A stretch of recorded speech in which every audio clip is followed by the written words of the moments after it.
ঝিনাইদহের কোটচাঁদপুরে এখন পুরোদমে চলছে আমের মৌসুম। উপজেলার থানা রোডে ফলের আড়তগুলোতে বসেছে বাহারি আমের মেলা। বাগান থেকে বাজারে আসতে শুরু করেছে হিমসাগর, ল্যাংড়া, ফজলি ও আম্রপালি সহ বিভিন্ন জাতের আম। দেশের বিভিন্ন প্রান্ত থেকে পাইকাররা এখানে আম কিনতে আসছেন। প্রতিদিন এখান থেকে ট্রাক যোগে আম ছড়িয়ে পড়ছে দেশের নানান প্রান্তে।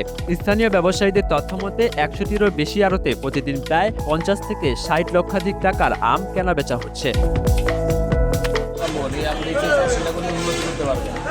1000 টাকা মনে আম বিক্রি হচ্ছে। 1000 টাকা মন, আমরা কি 27 টাকা ন্যাংরা। এই আম 27 টাকা কেজি। এই আম 27 টাকা কেজি আছে ভাই, এই আম 27 টাকা ন্যাংরা। তবে আমের বাম্পার ফলন হলেও চাষিদের চোখে মুখে কোনো আনন্দ নেই। বাজারে আমের দাম অস্বাভাবিক কম হওয়ায় বড় ধরনের লোকসানের মুখে পড়েছেন তারা। বর্তমানে আকার ও মানভেদে প্রতি কেজি আম পাইকারি বিক্রি হচ্ছে মাত্র 8 টাকা থেকে শুরু করে সর্বোচ্চ 50 টাকা দরে। দামের এমন তীব্র ধসের কারণে উৎপাদন খরচ উঠানো নিয়ে দুশ্চিন্তায় পড়েছেন প্রান্তিক চাষিরা। এমন পরিস্থিতি চলতে থাকলে আগামীতে আম চাষে আগ্রহ হারানোর আশঙ্কা করছেন স্থানীয়রা।